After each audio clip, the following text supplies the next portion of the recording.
కదా నీకు మద్దతు ఇచ్చింది నేను, అవునా కదా? మరి పార్టీ కాదని మరి ఆమెకి ఇయ్యనంటే భారత రాజ్యాంగం ఏం చెప్తుంది? అందరికి కూడా ఇవ్వాలని చెప్తుంది.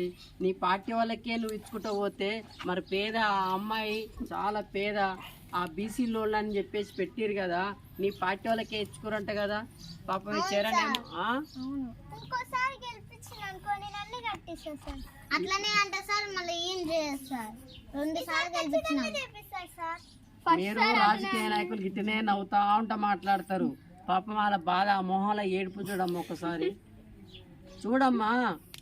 ఆమె ఇంత కన్నా వాళ్ళ నాయన కన్నా కష్టం చేపించి చదివిపిస్తే స్కాలర్షిప్ లేదు, వీడు పిహెచ్డి చేసిండు, వాడు ఫెలోషిప్ లేదు, వాడు 36 ఏళ్ళు వచ్చింది పెళ్లి కాలేదు.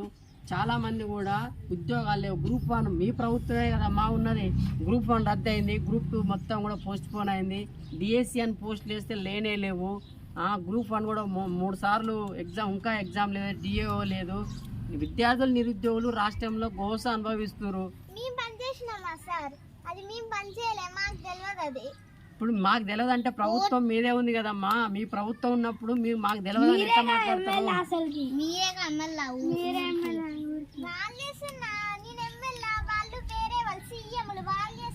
సీఎం కి మీరు రిక్వెస్ట్ చేయాలమ్మా. నియోజకవర్గంలో మీరు ఎట్లా గెలుస్తారు?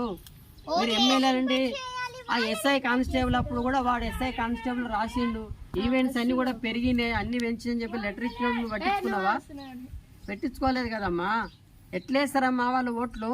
వాళ్ళకి ఆ పాపం వానికి పెళ్లి కాలేదు ఇంతవరకు, వాళ్ళ నాన్న కన్నా కష్టం పడుతుండు. మీకు గిట్నే ఉంటుందమ్మా. అందుకనే అమ్మా మీకు అందరు చెప్తున్నా, ఈసారి ఓటేసేటప్పుడు వాళ్ళు గట్టినే ఇక ఆమె అంతే ఇట్లా మాట్లాడుతుంది, ఈసారి ఆమెకు మద్దతు ఇయ్యను నేను. మీరు ఓటుకి 1000 ఇస్తాం, బీర్ ఇస్తాం, బిర్యానీ ఇస్తాం. అరే బాబు మీకు కూడా చెప్తా ఉన్నా, మీరు సరే నేను కూడా మద్దతు ఇచ్చినా కానీ ఏమో కూడా చాలా భూమి కబ్జాలు చేస్తున్నామంట. ఏంది గ్రామ పంచాయతీ సాక్ష్యాలు అన్ని కూడా ఉన్నాయి. మీ భూమి అక్రమంగా 1 ఎకరం అమ్మిందా? ఏమమ్మా ఇసుక దందా కూడా చేస్తున్నాం అని తెలిసింది. ఆ వాగుల మొత్తం కూడా అర్థమైపోయింది.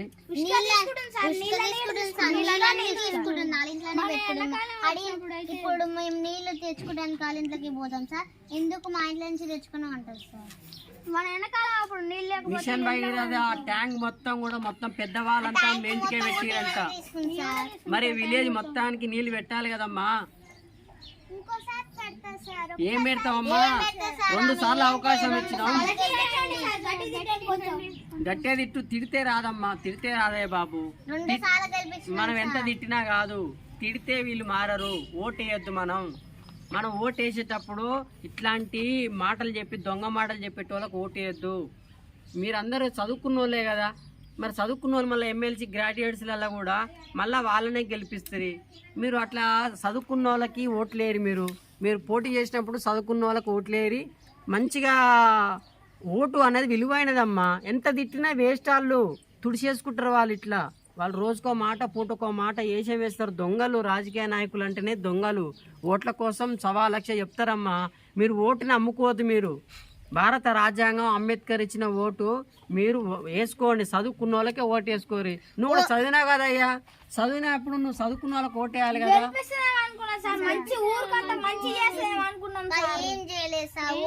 ఏం చేయలేదని అర్థమైపోతూనే ఉంది. రోడ్లు లేవు.